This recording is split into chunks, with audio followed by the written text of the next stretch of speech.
That's out. Video too when you. No. All right, we're going We need to live know. now. Thank you, Cody. So we're back to open session and staff will report formally that a vote was taken involving engaging litigation. Does that work? Okay, Potential litigation. potential litigation. Oh, any announcements? Just a couple for the good of the order. Just remember that on Friday is the dedication of the Woodney House. So the more the merrier. Please come and help us celebrate that. We're 10 years in the making. And then there will be the rededication of Grandview on December 16th, Eastleigh Summit on December 17th. Got to get those dedications out of the way since they kind of been building up. I do want to make sure that everybody knows that the Public Library Association Conference will be in Portland, March the 23rd through 25th. If you're at all interested in going, please let me and Teresa know so that we can help you get accommodations and registration and all of that. The Public Library Association Conference, in my opinion, is probably the best opportunity to learn about the public library community, public library board members that you'll have. And this occurs every 2 years, even number years is when PLA. Fast too. Pardon? It books up fast. And it books fast, yeah. So, When would we need to let you know by? well, seriously, the sooner the better, but Now? Yeah, it does. Like, Let me clarify. I haven't booked mine and I need to, and it is, Jane and I learned our lesson going at the end one year, and we were like, all the hotels were sold out. We were bussed like 45 minutes. Like it was crazy. So that was Indianapolis. that was Indianapolis. That was, we were like, you waited to book until like January or something. And I'm not even sure it wasn't even later than that. I mean, we were way out there. Certainly the sooner the better on that. So. I'm not sure how. That is extremely worthwhile. I mean, Yeah, it's a great conference. Yeah. The other things, between now and the next board meeting, there'll be lots of not building closes, but library close because of holidays. I mean, Christmas Day, Christmas Eve, New Year's Day, Thanksgiving Day. But the full list is there on the announcements. But really the main thing I want to make sure you got in the calendar were those building dedications and PLA. So that's it. That's all I have. okay, noting that it is now 6:53, are there any trustee comments? Yes, I'm sorry, I have to make a comment.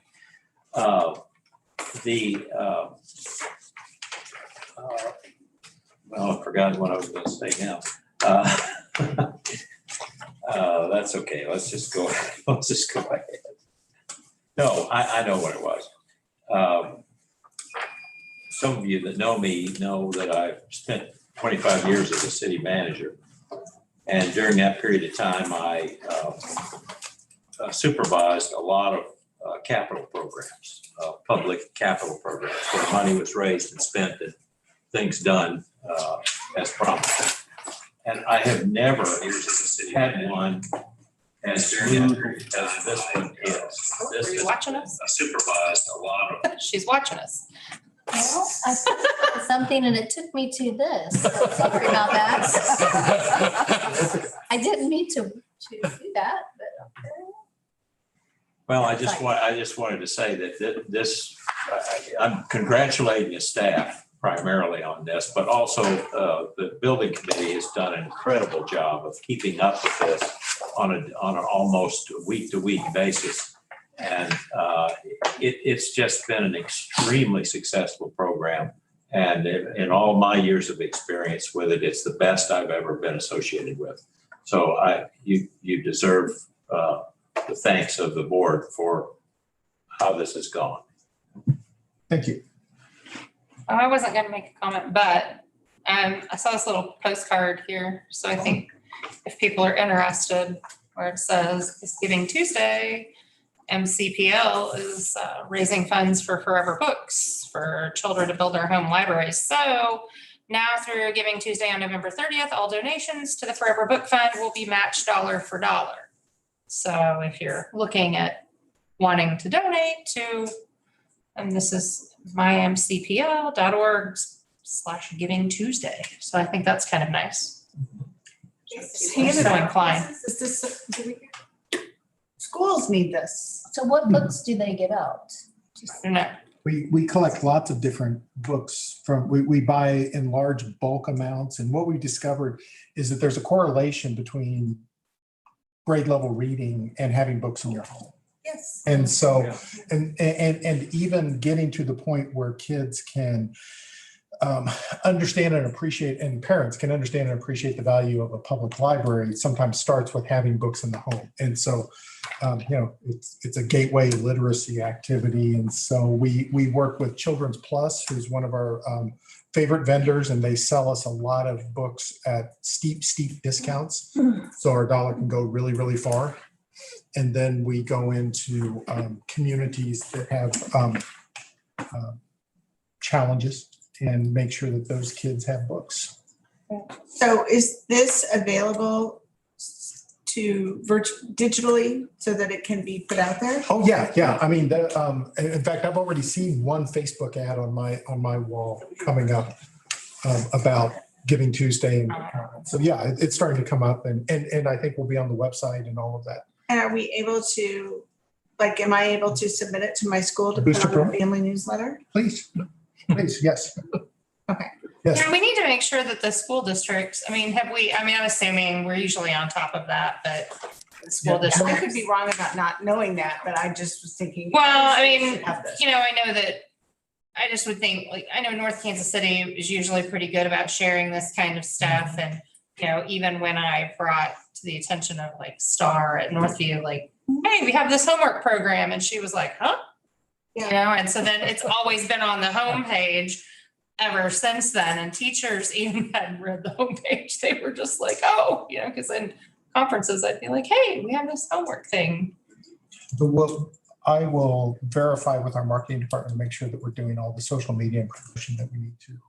Yeah, I would just think that, if North Kansas City and Independence and some of those, maybe we could, the more the merrier. Absolutely. Mhm. We will do that. So we've raised, so far I just clicked on it, at $110 raised of the 5,000 target by 5 supporters, so. I won't be with you on Friday at Whitney's, but in some senses, I just want to share what it was like to be there the day when we turned the first shovel. Sly Jing was mayor at the time, and there's this kind of dilapidated house sitting there that needed a lot of love and attention. And so if you're able to get there Friday and see it, or if you're able to go by there at another point in time and realize what a civic asset we've created really around that property.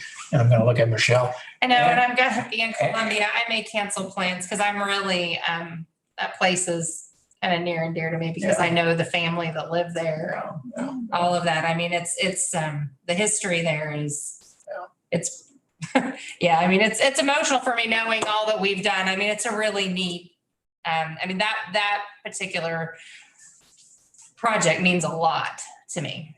And not to detract from what's been done, and the barn is gone. I know. Well, kind of. I'm glad it's down, but. Kind of, because it's come back. So I share my regrets, but I just want to just share my appreciation for what it has taken to create what we. What time is it? Yeah, what time? 4. 4 o'clock. 4 o'clock. Yeah, I'd like to echo Brent's and Michelle's accolades for that. When I came on the board, the first place that I visited was Woodneath. And I was really taken back at the whole property, and a lot of it hadn't even been completed yet. The house really hadn't started being renovated and all that. And then I've been there several times, once with Steve and Brent, and then other times on my own. And just going onto the property is really an experience. So if you haven't been there, it's really an amazing place, and it's going to serve really as a kind of a flagship or a banner or whatever word that is, really as really a place where people can go and significantly enjoy the library. Every time I drive down the driveway, there's a part of me that I can't help but think, you just have to understand the history of that. And that's one of the few places in this county and Clay County that withstood the Civil War. I mean, and to just, I don't know, I just think it's pretty cool.